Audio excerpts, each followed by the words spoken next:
What if a single moment, one unexpected opportunity, quietly shaped the direction of your entire career?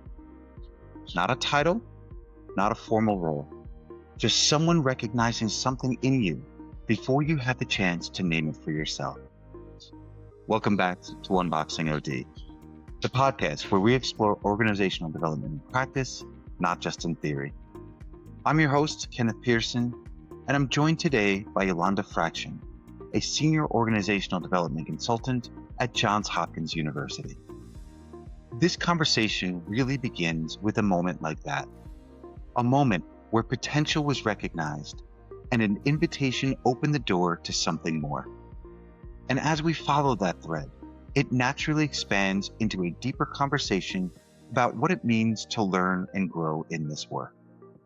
We explore how adults learn, how environment shapes development, and how curiosity shows up as one of the most powerful tools we have as practitioners. It's a conversation that feels simple on the surface and then stays with you a little longer than expected. So grab that cup of coffee and let's dive in. Welcome, everybody. I'm joined today on this episode by Yolanda Fraction. Yolanda is a senior organizational development consultant at Johns Hopkins University and a doctoral student in industrial organizational psychology. With over 20 years of experience spanning higher education, government, nonprofit, and corporate environments, she helps leaders and teams navigate change, foster human-centered workplaces, and build cultures where people and performance thrive. She is the host of the Teamwork Sandbox podcast and an emerging author on joyful workplaces. Yolanda is passionate about translating evidence-based insights into practical strategies that inspire transformation. And welcome, Yolanda. I am so happy to have you on this show. We have been trying to get this done for several months now, and I'm just really excited to have you on. It is an absolute pleasure, Kenneth. I'm so excited for this show. Wonderful, wonderful. So let's just kind of jump right in a little bit here. So, Yeah. so your path into organizational development didn't really start in a classroom. Started in a classroom, not necessarily a boardroom, which is kind of interesting to me. So, can you take us back to that moment when your principal invited you to lead a district-wide training, and what did that experience unlock for you? I was recently thinking about this moment because this particular moment is in the book and I capture it and I remember it as if it were yesterday, even though it was many, many years ago now. And I remember it was the end of the workday. I was cleaning up. I was a classroom teacher and instructional coach at the time. It's something in Reggio Emilia called an artillerista. So just like you have the Montessori approach, there was a Reggio Emilia approach. And so here I was in my studio, essentially at the end of the day, cleaning up after the students had left. My principal walks in. I'm sitting down. She says to me, "Hey, someone had to back out of this Saturday district-wide event, and I need someone to help with this. And you came to mind." Mind you, up until that point, I had never done anything at that scale or level before, right? Certainly, I had done smaller trainings here or there, but nothing of that size. We're talking about hundreds of people. But the fact that she just kind of knew my potential, we talk about high pose or high potentials, right, in talent management. The fact that she could perceive down the line that I was even capable of doing such a thing and also representing our school, right, at this particular district-wide training, it just felt very empowering. And that's a moment, I've never seen that principal again. I kind of moved on and I don't know where she is to this day, but I think it's truly the people who are managers, the people who see the best in us, right? See what we could be, not just where we're at, that truly make us. And so that was literally my first little pivot that I didn't even know was a pivot, from going from the education sector to learning and development, and then lastly, OD and talent management. We talk a lot about in leadership how important it is to empower others, how Yeah. important it is to develop others. And that's a big component of leadership.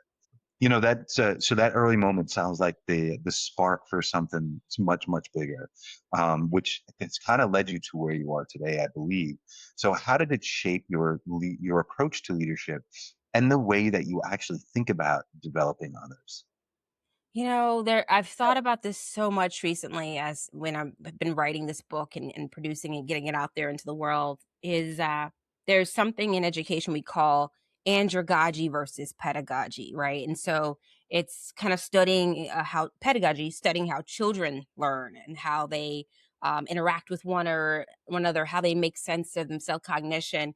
And then there's andragogy, how adults learn, right? And so I've studied both because I have degrees in both. And so I have the BA that focuses on early childhood education and elementary education, and then the MED that focuses on adult and organizational learning. And there I noticed over the course of my time working with students that adults have this way of bringing experience to their world, right? They have this real life experience. And it's more so about creating the conditions and the environment for them to tap into that experience. So, oftentimes you'll see in learning and development a lot of instructional design, right? Even in my textbooks going to school, there's so many courses on, instructional design, e-learning. But the reality of it is that once you get in there, once you get in that kind of environment to facilitate something, you realize it's not about me. It's about them. And I think that juxtaposition with looking at how children learn and how, they're making meaning, they're curious, they're wondering, they're asking questions. We want to invite that into the world of the adult learner as well, right? We want to not kind of squash that sense of, let me ask the question, let me ask that deep question I probably haven't asked in a while. Which children they just jump right in. They're like, okay, this feels uncomfortable, but let's do the thing, right? So that's something I've been really excited about is really thinking about how can I help support the conditions and the environment that help that particular participant or that particular employee to really become their best self, have the best team possible and the best organization that they can. You bring up some really great points in there, especially for people who are starting in organizational development or learning and development. We have some individuals from human Yeah. resources. The main difference between a pedagogical approach and an andragogical approach, and I know for myself, even when I was a year into my first Mm. job as in organizational development. I had to really pivot from that mindset, from that Yes. pedagogy to andragogy mindset, to make the curriculums, the trainings, Yeah. the presentations more relevant to the adult Yes. learning space and to the Yes. workforce. So for, just kind of following up with that a little bit, Yeah. for an individual that might be starting in the OD space, or the learning and development space, where should they turn to learn Mm. a little bit about the adult learning principles, or andragogical approach or andragogy? Where would you recommend that they start to turn and look for that information? The best learning I've come by these days is start with a question. Be curious. Don't start with the e-learning. Surely there's plenty of great e-learning out there. And certainly there's a time and place for that. But I think it starts with that little seedling of curiosity, and that's on the job learning. Maybe that you're facilitating something and you're curious about this or how to invite something else right into that space, right? And so I've been thinking about that recently. I've recently been thinking about the 80-20 model, right, of learning and how much are we actually learning on the job and how much, or 80-20 20 dash trying to correct myself, and how much are we actually kind of learning in a formal space. So I've been curious about that. So I put into an AI platform, is the 70-20-10 model dead? That took me down this kind of afternoon or evening of being curious inquiry and testing that assumption or thought or belief, right? In this kind of modern world where we used to say, I'm going to Google this. Now we say we're going to ask ChatGPT or ask Claude, right? So that's shifting. So it starts with being curious, right? And so I think as an OD practitioner, certainly there are lots of theories, there are lots of models, there are lots of frameworks. I kind of use those things almost like if I'm baking, right? And I'm doing something and I'm putting together an engagement. I say, what would be helpful here? Right? Do I want to use Galbraith's star model here? Right? Do I want to look at the work of Edward Schein here? Do I want to bring up the cultural iceberg? Right? So I think I see it as we have lots of tools in our toolkit, but those are not necessarily the things that are our bread and butter, right? They are accessories to the work. The real work is listening. The real work is asking people to be slightly uncomfortable, to talk about that elephant in the room, right? Let's talk about why we're doing something and saying something else in public, right? So let's talk about that. So for me, I think the tools, the methods, the framework enhance the engagement and the work, but they're not the it. They're not the thing that you focus on primarily. Yeah, that's such a great answer too. One of the easiest ways to really enhance your skills as an OD practitioner is by being curious, is by listening. And these are skills that you can learn and you can enhance Yes. that don't just apply to the workplace. They apply to your life and they can enhance your relationships, enhance, your personal life. The other part in there that I appreciate and one of the things that I had to learn and I started to learn as I started studying IO, um, was that the frameworks, models, everything there are great for tools. Yes. But you have to remember that your workplace is not a tool. They don't fit into a No. box. No. They don't fit it like we talk about, one of the things that we're doing at work, we're talking about. There's another learning and development specialist that I work with, my counterpart, and Yeah. she loves ADKAR model for change Yeah. management, and I Mhm. love Connor's 8. And Yeah. it's just, you know, but the thing is it complements us. But we Sure. can take those, those theories and those models, and we can Yes. adapt them to the workplace.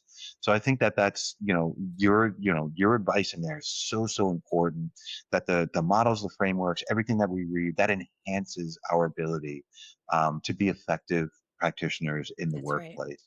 So thank you for that. So, Yeah. so we're going to kind of fast forward to you now. Mhm. Okay. All of your skills and everything and all that, everything that you've done. So you're working with leaders and teams every day at Johns Yeah. Hopkins University. What kinds of culture challenges are showing up most often in your work lately? The biggest thing right now is that people are going through, when we look at the external environments, people are going through a lot of change, particularly. And I don't think it's just at Hopkins necessarily, but in all organizations. I think we can, they often say, let's not generalize. I think, I think a lot of people in our world right now and in our environments are going through change. um you know you can pick any, I won't kind of word, pick, cherry pick whatever type of change here and get nuanced, but there's a lot of things. And I think that when we think about work in the past, right, it looked and it felt different, right? And I think when working with leaders and working with whether it's an individual contributor or people manager, someone who's over a large team, it doesn't matter the size. I really try, an OD, the ODN network, right? Shout out to ODN. We talk about the use of self, and we talk about that model and how we come into an engagement. And I really try to walk into every engagement with empathy, with, okay, let me sit myself down at the seat beside the person who's going through change, who's going through whatever it is that they're engaging me for, right? And meeting them where they are. So I think that's the biggest thing. I just wrote a piece on PSYOP, or Society for Industrial Organizational Psychology, about change fatigue. And I think that when you have stacked change, when you have various things that kind of come, whether it's leveraging a new technology or a new platform, whether it's a redesign, whether you have a new manager transitioning onto the team, transitioning off, or staff members or employees, all of that can affect someone's environment. But it's not necessarily something where you say, oh, the entire system or the entire organization is bad or toxic, right? That's not the case. And I think a lot of times people, they may not want to do OD work because they say, I don't need the help. And I'm sure you've seen this, Kenneth. Like, they think that if you give them a coach, or you invite them into that space, hey, I don't need a coach. I don't need that. I'm good. And I think it's this mindset of what Peter Senge talks about, the learning organization, is that we're always learning. There's always something that we're improving as an organization to get better. And I think we have to change our mindsets on change is going to be continuous, right? And we're now in this phase where, you're talking about Cotter's model and ADKAR. We're now in this phase where a lot of OD professionals are saying, maybe we need to look at a model where it accounts for this ongoing continuous change that's nonstop in the face of all this disruption. So I think that's what's top of mind for me, is just really meeting those who I work with, my clients, meeting them where they are and really supporting them at their level, not where I, Yolanda, want them to be, which is yesterday, right? We all want people to just come along this journey, but really slowing down and processing what they're experiencing with them, allowing them to grieve, allowing them that space to be able to move on. Yeah, and you talked about in there that continuous change, and it just feels like there's just everywhere with Yeah, the technology change, with we can just world change in general, with yeah, the organizational structural yeah, changes, the design changes, the it just feels like that change fatigue, really. right. And I think you're right. Absolutely. I think the looking at those two models, that they're starting to get a little outdated. I mean, they work, and Yeah, they're fine. Um, but really looking at a change model that's going to account for the whole person, not just at work. It's going to account for, what they experience outside of work as yeah, well. And I don't know what that looks like. yeah, I'm not going to pretend to know. yeah, But I think that's a wonderful study. It's a wonderful way to look at things. Just thinking about that question too, yeah, and the again, meeting people where they are, yeah, meeting people, being curious, finding out what people need, yeah. as opposed to, again, as consultants, Mhm. as, OD practitioners, as, you know, whatever we want to call ourselves in those moments, coaches, etc. It is important for us to remember that it is not about us. No. We are just a sounding board. We are there to listen. We're there to interpret. Yeah, We're there to offer guidance. yeah, And not tell people what to do, but get people to really figure out what they want to do or yeah, what they need to do, because that's it's again, it's not about us. It no, really isn't. And for those in the OD space too, we talk about coaches, and we right. talk about individuals coming to support them. Um, you know what? Professional sports players all have coaches. Exactly. Okay. It's almost in any profession outside of the Mhm. workplace, we all have coaches. Yeah. Technically, your manager can be a coach as well. I mean, Mhm. or supervisor, team lead, director. They can be a coach as well. But we all need coaching. Yeah. And I know for myself that I work with some coaches at a personality assessment place. I work with a coach there to kind of help guide me. Um, I work with a public speaking coach, Mm. because I tend to, in the podcast, if you've listened to the podcast before, I tend to ramble on a little bit, kind of like what I'm Okay. doing now, Okay. and I get really excited. I stutter. I say, like, too much, Sure. but I need that help. I need somebody to give me that guidance. To make sure that I'm continuing to grow as well. So that's wonderful information that you provided, Yolanda, and I appreciate that. So what I want to do, and I'm super excited now. So now we're going to get into Yolanda, and Mhm. we're going to talk about, you have a new book that's been Yeah. published. And I'm going to say, first of all, congratulations. Thank It's you. not an easy, it is not an easy thing to do. And it can be a little overwhelming sometimes when you're putting yourself out there. So I want to know, first of all, let the listeners know, or the audience know what the title of the book is, and then what inspired you to write it and why now? Yeah. The title is Joyful Workplaces. And it's kind of, I have to chuckle because every time I was ready to release the book, something happened in my personal life. And, I won't get into the stories of what all happened, but I always thought, gosh, I can release it at a more joyful time, right? This will be a more joyful time in society. And I kept waiting for that sunset or sunrise, the glimmer of light when it's the perfect time. And then I said, okay, spring is the perfect time, right? So then I earmarked March or April. But I think right now, sometimes what I felt is that we all need to not just find more joy, but I've kind of put aside the fact that, you have to come to work and they used to talk about being your best self every day or being your most authentic self or whatever the case may be. The reality is, a lot of people compartmentalize. A lot of us are leaving personal things at home and then we're coming to work. We're doing all that we can. We're putting our best foot forward. We're trying to become high performers in our environment, right? And so I kind of sat with this and I was sitting with this. I've been talking with a lot of friends. I was just kind of approaching this, okay, 20 years of my career. What does the last 20 years look like? Type of thing. I don't know if anybody's ever been through that.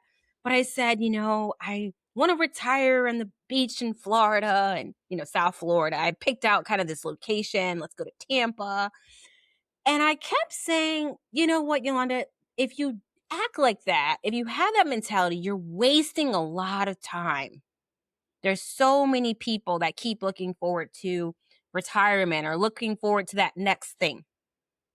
And I said, we don't have to dread work. We don't have to look forward to Friday or look forward to the holidays or a summer vacation.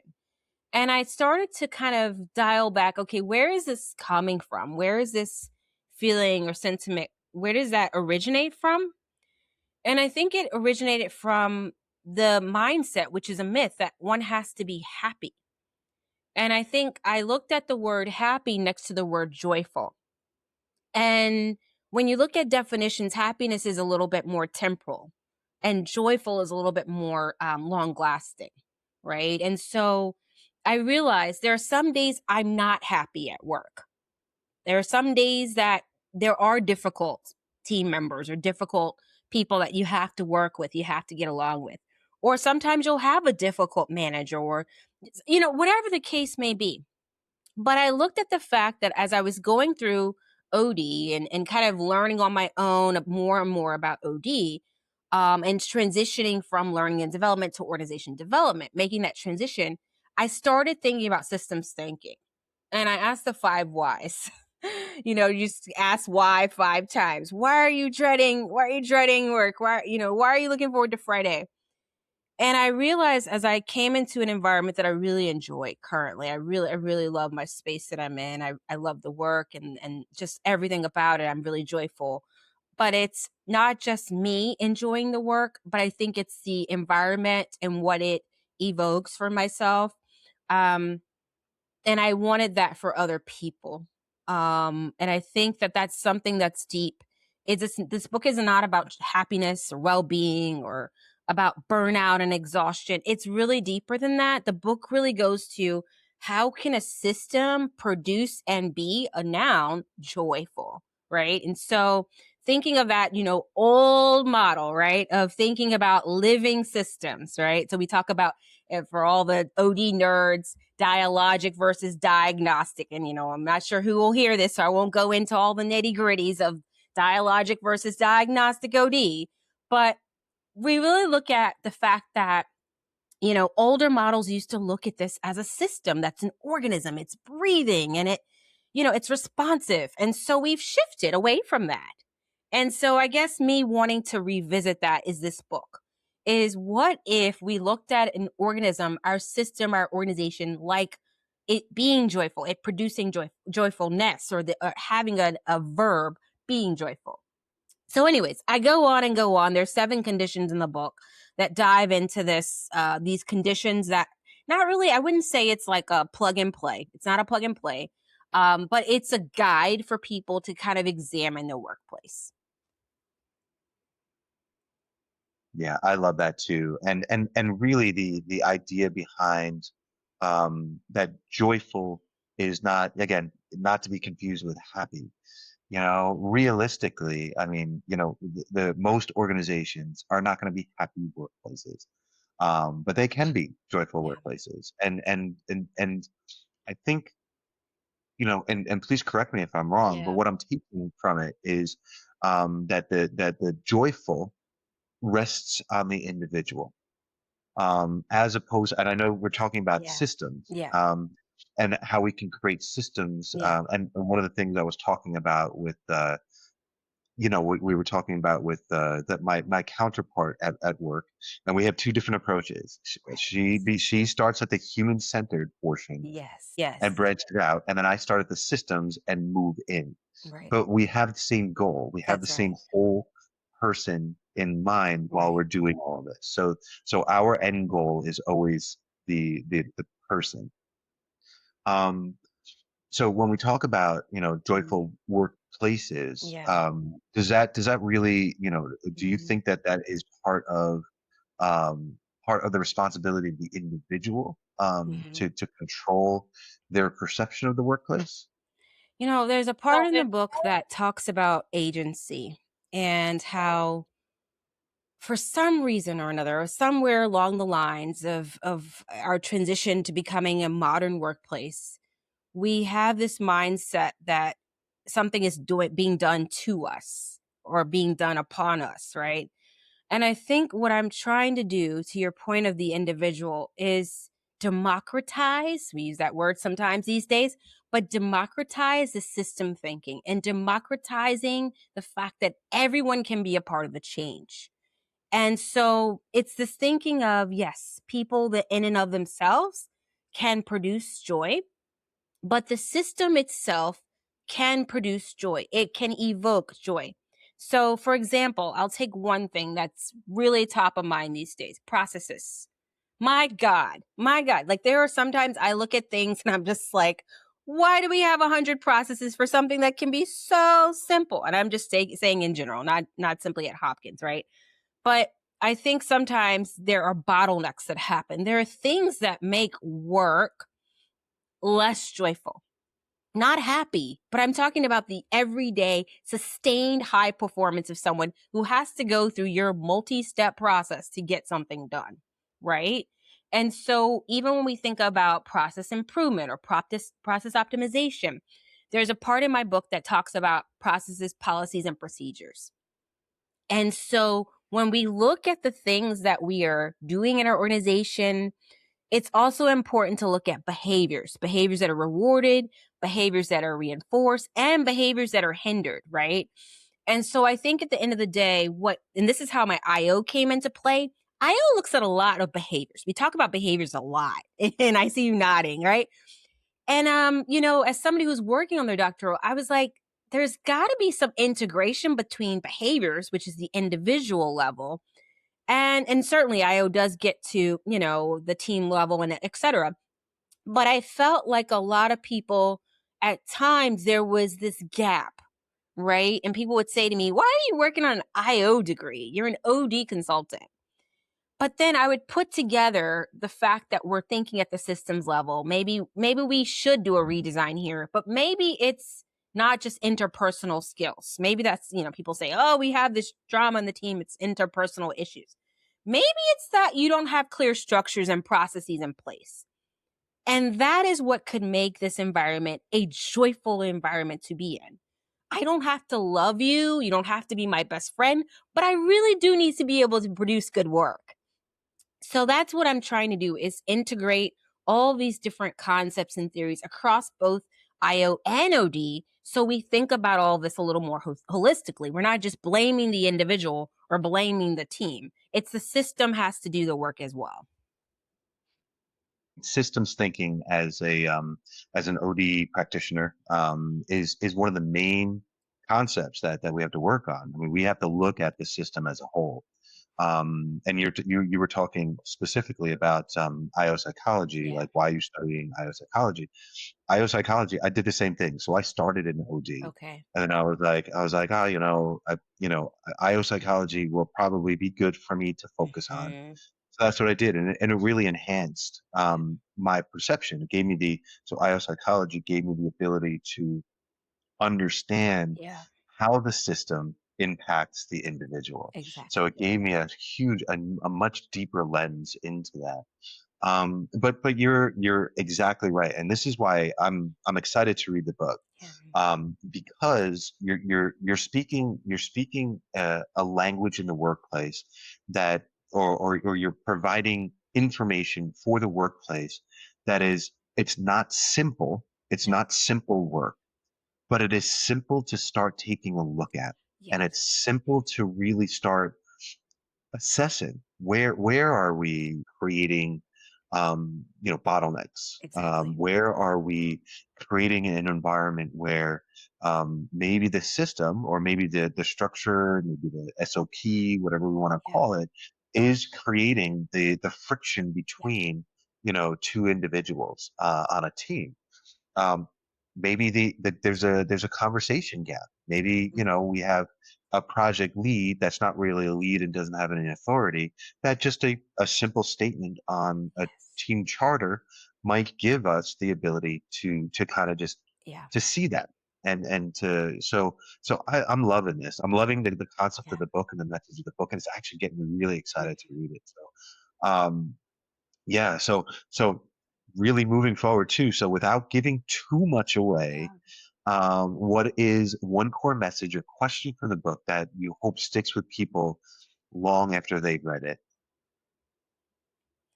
The biggest piece at heart is you know, I grew up, I was a first generation college student. So there is oftentimes this traditional mindset about a workplace or an environment, what it needs to be, right? As a former management consultant and someone who's worked in kind of all types of environments, there's this traditional office environment, right? The book really challenges the notion of what's a modern workplace. I tell this story in the book about how my dad was a graphic artist at the time when they were collapsing the newspaper industry. They was transforming, and so I saw him lose his job working for this newspaper company. He had trained and he had kind of did an associate degree to become a graphic artist. And so, with that newspaper industry shifting and that landscape shifting, he was resilient. He created a path for his own and he started his own studio as an artist.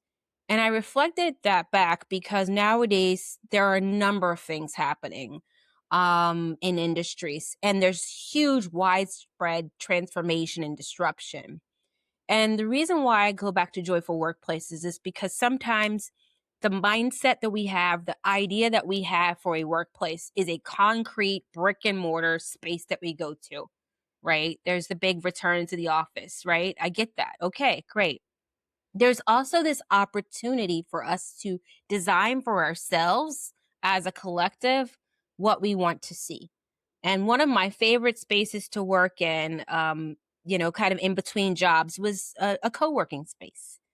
I found the natural light to be something that was inviting. I found the green plants to be very inviting when I was in job transition. I created things that were my own. And I think at this day and age, this time period that we're in, it's really important that we just redefine what work is and what workplaces are. Sometimes they are fully virtual.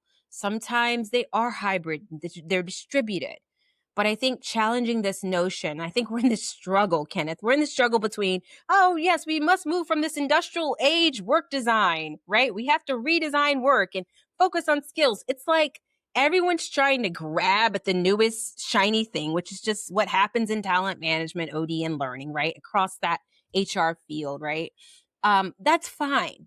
But let's get back to the basics. Let's get back to that. So this book really invites people to really get back to the basics, really redefine for themselves what's a workplace? What's work? And that's like core IO in me coming out, is really kind of inviting that conversation. Yeah, that's great. And I, I love the story about I appreciate the story about your father, and understanding that there has been this shift in the workplace since, I would say, since the internet age. I mean, this is going back. I mean, I was working during the internet age when we had the internet, and I looked at the computer and I was like, this is kind of cool. I can play games on it, as I was playing on my Mhm. Commodore 64 or Commodore 128 when it first came out. I'm dating myself now, but I think the gray beards do that for myself. Anyway, Yeah. um, but the story in there, and how we're transitioning Mhm. into what a new definition of the workplace Yeah. is. And I know that you were, just mentioning there that you were working in a workspace, Right.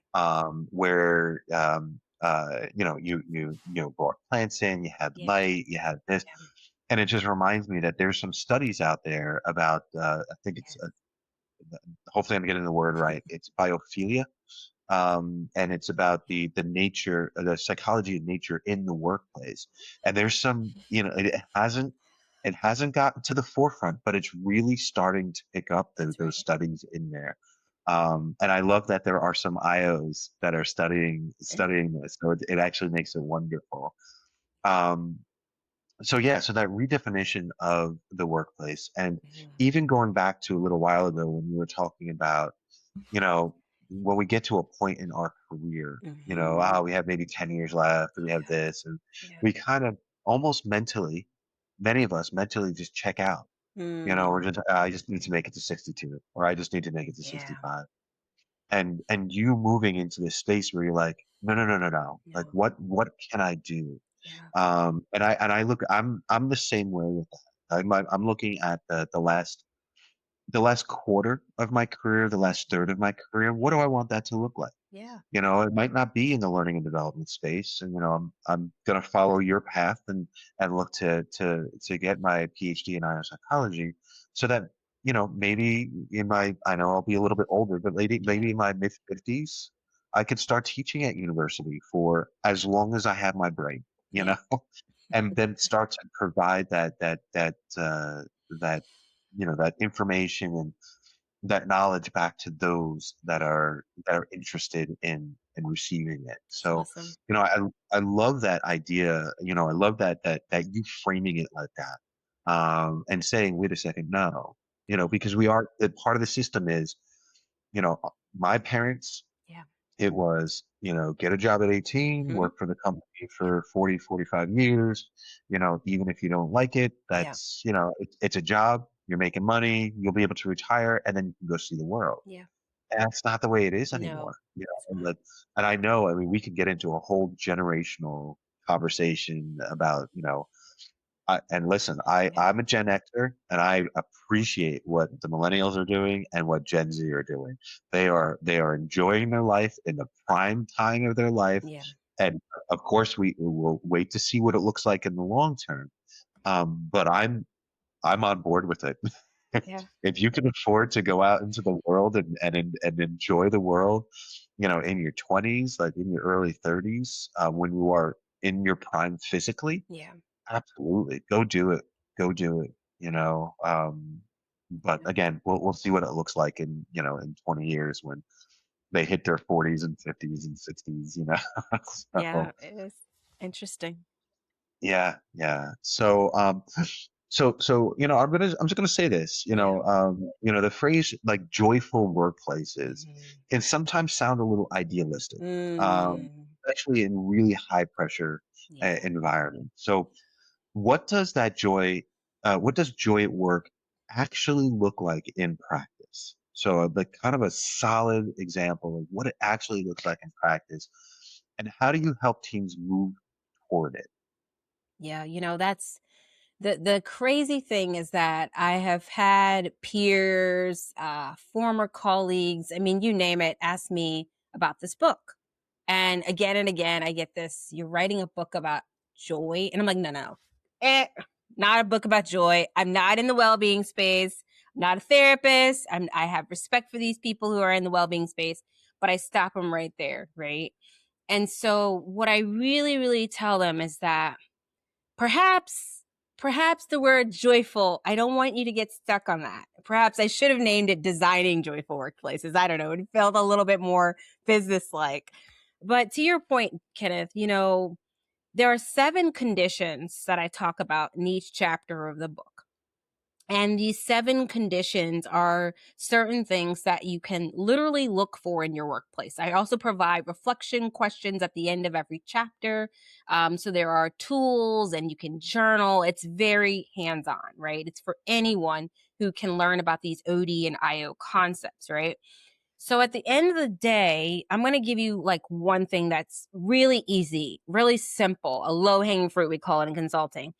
So if you are a people manager, one of the things I have heard over the years that really, it just sometimes gets at me at my core is that I never have time. There's never enough time.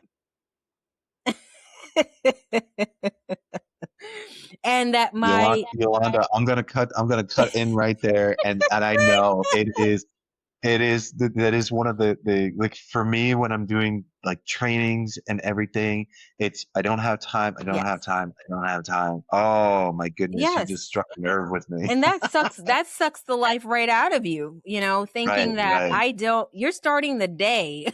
You wake up, you log on to your computer, you go into your office suite, and you're already starting with this mindset of, I don't have enough, right? There's not enough here in this day. And you're looking at this as a capacity thing, right? A lot of people look at things in terms of time management, right? And that's normal. We look at the time in our day. Thankfully, I say a couple of good management consulting firms that were high paced. I thought about the term billable because I was kind of reflecting. I was writing my book and I thought about how, I would have a set number of hours and I must get that thing done in that billable hour, whatever that block is. And that thing really sharpened me, I think, as a professional, so that I really didn't think about time management. It really changed how I looked at work and priorities. So I think what I'm going to in this book, or what I try to drill down at, is really being clear. What are you optimizing for? What is that outcome? What is that North Star?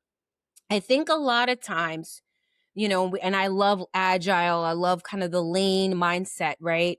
Highly recommend folks look at agile methodology.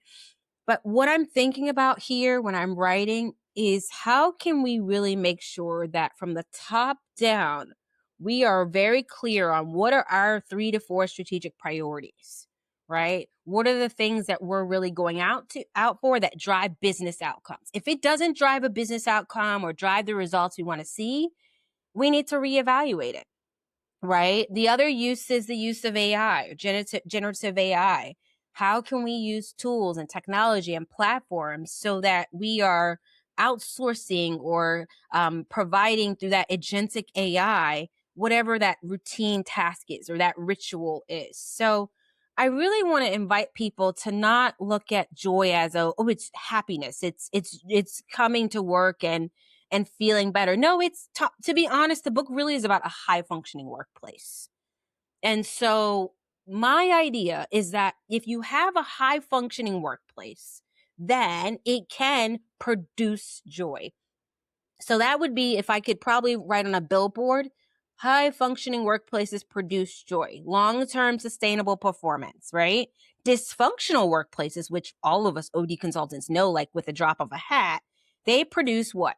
It can be toxicity, it can be burnout, it can be exhaustion, and it may not be the whole organization. It could be a pocket, like a small team producing dysfunction, right? Not being effective. And so I think the challenge is for HR, for OD consultants, how does this pinpoint, how does this connect to the business, right? And I think what happens is we just, a lot of people in HR, OD, and whatever function you're in, it's really hard to point back to business outcomes.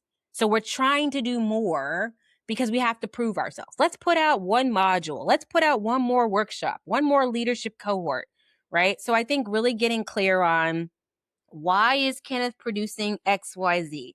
What does it achieve for the organization? Why do we need this e-learning instead of something else, right? Or why did we need to use this platform, right? Or this module? So I think it's asking those questions to help really invite a different way of working, a different way of going about something. Yeah, it almost sounds like too that we're kind of talking about the joyful in the work, or joyfulness in the workplace is an optimization of our skills and an optimization of our energy and our impact. And it's not about, again, going back Yeah, to the beginning, it's not about being happy. yeah, It's about it's about the being the best selves, working within our skills, working within our strengths, sometimes of course working within our weaknesses, but yeah, recognizing what those weaknesses are, and just being almost having a we talk about time management, but almost having, and we can have a huge discussion on this, yeah. we can do it now, but we can probably probably do it at a different time. But it's almost energy management. So like our energy, where we Yeah. how are we optimize with our energy.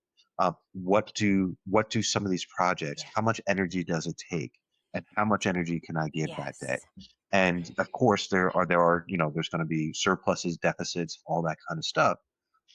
But if I'm consistently working in that deficit, so Right. when we talk about these systems, and we're talking about OD, and we're talking about workplaces, Mhm. like it's not just saying, okay, well, we have these systems in Right. place. It's understanding those systems. It's Exactly. understanding how those systems and those projects and those Exactly. SOPs and those processes and those Exactly. policies, what type of energy is it requiring the end user Mhm. to use.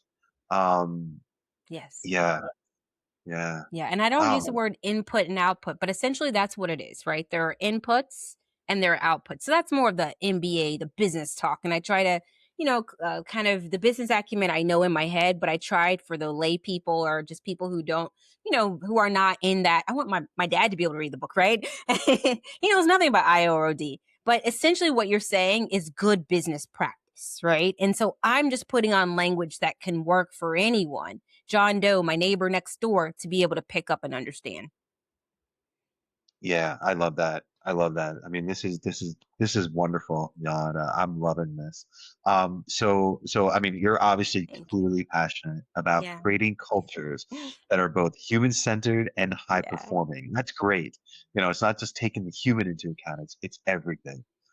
So from your perspective, what is one shift leaders can make right now to start building that kind of environment?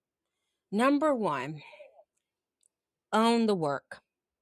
Be a sponsor. Don't just say, "Well, HR is going to do it." Um, so there's this big, big thing that I'm seeing that needs to happen. It's going the right way, but it really needs to happen is HR needs to become a strategic business partner, right? And a lot of us right now, we kind of sit as functions, L&D function, OD function, we have little departments. We need to be incorporated and sit with the business. We need to have shared outcomes and contribute collectively to the business outcomes, right? The business results. So if I could be passionate, evangelize one thing, Kenneth, it would be let's have more CEOs, COOs, and others at the table alongside OD consultants, alongside learning and development consultants. Let's not build that leadership development cohort or workshop in isolation. Let's build it co designing that with the CEOs, the C suite, right?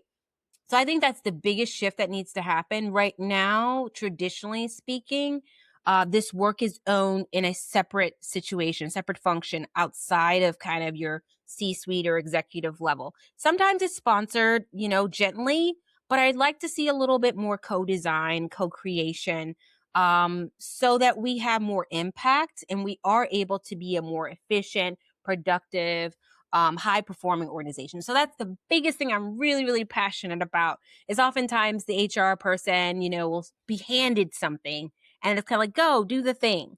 But I really would love to see more of that co-design, co-creation from the top down. So that's how people sometimes feel like, oh well, we were given this thing to do. We have the agency, but we don't have the support or we don't have the budget. So you need support. Even if you have no budget, you need something, come on. You got to give us some resources to do the thing, right? All right. Yeah, I love that. And Yeah. talking about making sure that those that are the decision makers, those Yes. that have leveraging titles, it's we as OD consultants, even as OD managers, OD practitioners in Yes. the workplace. One of the things, actually, one of the topics that's coming out in the solo episode is how we don't have the authority to what we don't have the authority to, like hold people accountable Yeah. for the initiatives that are coming out. So your perspective and your saying, get the leaders in the room, Yes. get the buy-in that we need, and leverage titles. They don't have to know, they don't have to be involved in the Yeah. process. Um, Keeping them informed, keeping them up to date with what you're doing, and then getting them to if you can, invite them to take the leadership program as part of the if you're going to do a pilot, as part of the pilot, or as part of the first Right. cohort, which is so important to get that buy-in because again, like, to your point, a lot of mistakes that OD professionals practitioners make is the fact that they work in Yeah. isolation and they don't find out what the organization really needs and they waste a Mhm. lot of time, Yeah. and then that creates that again, that friction in there, like, well, this isn't really working, and then and it's because we didn't have that That's conversation right. with the people that we needed to have the conversation with. So yeah, I love that. So so Yolanda, we are getting to the end here. So to close out, if you Mhm. had to describe your approach to OD and leadership Mhm. in just a phrase or a sentence, something people could carry with them after this conversation, Mm. what would it be? Oh, wow. A phrase. Perhaps my phrase would be better together, right? In this environment, whether internally or externally, you're not going at it alone. And we need more cohesion and teamwork. Like they say, old school teamwork makes the dream work. It's so true. Trying to do anything solo or go at anything by yourself, you can only go so far. Whether you're a people manager, you're an executive leader, trying to make that decision in a room in isolation without having, to your point, lots of data or lots of voices to help you inform that decision. You can take a lot of things, but better together. So let's move forward better together. I love that, and I think Yeah. that's going to be the title of the episode. So we'll figure it out, but it's going to probably be the title of the episode. So um so Yolanda, this has been wonderful. So the question is, can listeners connect with you on LinkedIn? Yes, Yes, they can. absolutely. Emphatically. I love to connect with them. Perfect, perfect. And I will have that. I'll have those links in the show notes. And also, if you follow me on LinkedIn as well, I'll have that. I'll have the link to Yolanda's page as well. And Yolanda, the book "Joyful at Work." I'm saying that right? Joyful Yeah. workplaces. Joyful Workplaces. Oh, I'm so sorry. It's okay. Joyful Workplaces. Where can individuals purchase that book? Sure, you can find it on Amazon. Just type in the box, the search function, Joyful Workplaces book. Or you can go to www.yolandafraction.com. Fraction just like in the math, 1/2, 3/4, so Fraction at the end. So you can find me there, or just find me on LinkedIn, send me a message. I'll be happy to share the link with you there. Thanks so much for having me, Kenneth. I appreciate it. And Yolanda, thank you so much for being a guest today. And I look forward to many more conversations with you. This has been a joy for me. And I really, really appreciate your perspective and I'm absolutely positive the audience will appreciate the Thank you. perspective as well. So thank you so much for being here today, Yolanda. Pleasure. Thank you. You know, as I sat with this conversation, what stayed with me is how grounded this work really is. We spend time exploring models, frameworks, and theory, and those absolutely have their place. They give us structure, they give us language, and at the center of it all, there is something much more human: curiosity, listening, creating space. Yolanda brought that to life in such a real way. This work is about the people in the room. It's about creating an environment where individuals can think, reflect, and bring their full experience into the conversation. That's where development begins. That's where growth becomes real. And if this conversation resonated with you, I highly encourage you to continue learning from Yolanda. You can visit her website at yolandafraction.com and connect with her on LinkedIn. Both links are in the show notes, so be sure to check those out. And until next time, keep asking better questions, keep creating meaningful space for others, and keep unboxing organizational development in everything that you do. Take care.